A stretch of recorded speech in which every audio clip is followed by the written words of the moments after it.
Continuing on with our DJing and performing live course with Bitwig Studio. DJ Vic Vapor with you. And let's talk a little bit now about our MIDI controller and getting that set up. And of course, as you guys know, we're using the APC40 Mark II in this course. So let me show you where you can get the script to run this and help it communicate with Bitwig Studio. So we'll change screens here. And we're at bitwig.com, pretty straightforward. But inside of bitwig.com, you can go ahead and hit the community button. And under the community, you can go to controllers. So we'll go to controllers here. And now once you're in the controllers area, you can see all the different MIDI controller scripts. So if you don't currently own the APC40 or you're not planning to use it, and one of these others may be yours, you can simply go in here. You can see who created it. You can see the rating on how it's performed or how it's worked for other users. And you can download it here. And of course, here's our Akai APC40 Mark II. And you can download, and it's free. It's just simply other Bitwig programmers and artists that have decided to donate their time and their skills within the community here and allow us to have access to the various scripts for MIDI controllers.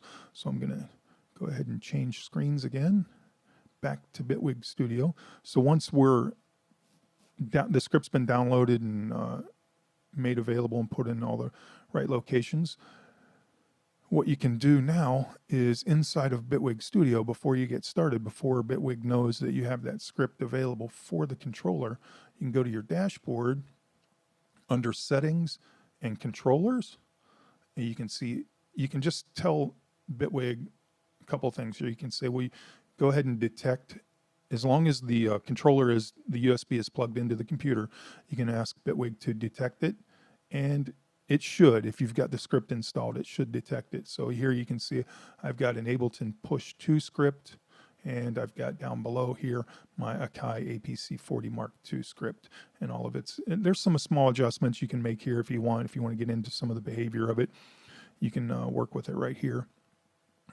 So, and if for any reason it's not detecting it, you can just go to add manually and select it through here, and you should be able to find it once everything's been installed. So that is the scripting and MIDI mapping. So that particular script is already mapped. If you watch on the screen there, I'm using, you see my hand here, I'm using the volume for volume 1, and it's going up and down for the one channel. So, you know, this programmer has already given us master controls. He's already programmed things for us in a way that, you know, the lights are up. They're showing the 5 tracks that I have available according to the Keller coordination here. And he's kind of got everything done. You can go in and fine tune it, of course, by taking any parameter you want on any instrument or any effect, and just simply right clicking and saying map to controller key. And once you do that, you touch whatever key you want on your MIDI controller, and that'll be the key that activates that particular device or parameter. Pretty easy stuff there. Let's see. So one of the things I noticed with this script is that if you decide to use the APC40 in this script, just be aware of my volumes all the way down right there. It looks good. But when I go all the way to the top on the controller, do you see what's happening on the software? I'm going to plus 6 dB, and that is not a good thing to have happen. You know, if you're performing live and you start, you know, you want to be able to slam these volumes up and down and move them around without worrying about where they're really indicating the true volume on the software. So in other DAWs, there are some MIDI specific controls that you can adjust, but I haven't figured out with this script.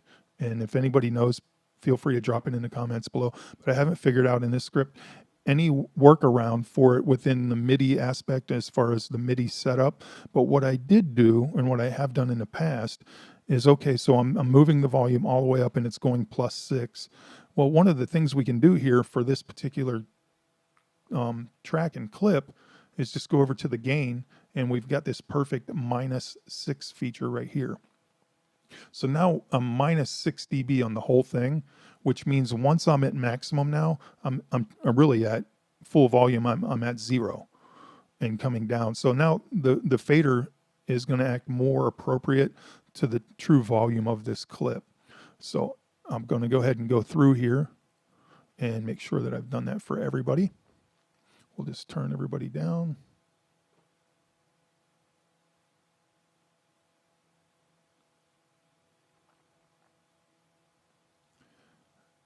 All right, minus 6 on that guy, minus 6. And again, please feel free to enlighten me or share if you guys know how to take the script apart and do it in a more efficient manner, but this will work. I mean, this is definitely a good workaround for me. So now, even though I'm slamming these controllers all the way up and it is saying +6, I know effectively I've already countered that and I'm really just going to 0. So let me get these last couple guys here. Got that one and got that one. Okay, so everybody's at -6 now. So let's just test my theory out here. So it's going to be a little quiet, I'm sure, but so let's say if I wanted to hit the drum stem.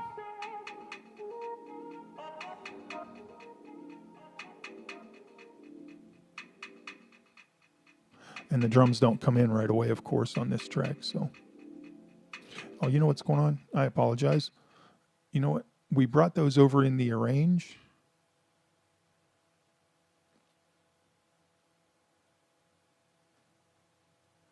And now they're creating some issues for us as far as that's what we were hearing play.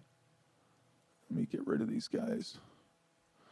All right, so now let's go back to the mix. Sorry about that, guys. But hey, it's always good to have a little snafus when you're doing tutorials or courses. That way everyone gets to see how to correct it.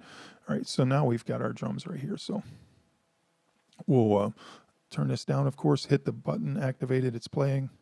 And it doesn't really, you see here, it doesn't really come in until it gets right up to here because it's just where it is in the track. So the track doesn't open with the drums. But we'll keep it down here. And here they come. And so now my volume's a little bit more accurate if I go all the way up. It's more balanced as opposed to going truly above to the +6 dB. So,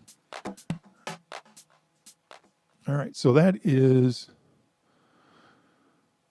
the MIDI controller, MIDI mapping, and just some basic things to watch out for within this particular script. So let's go ahead and move on to the next video.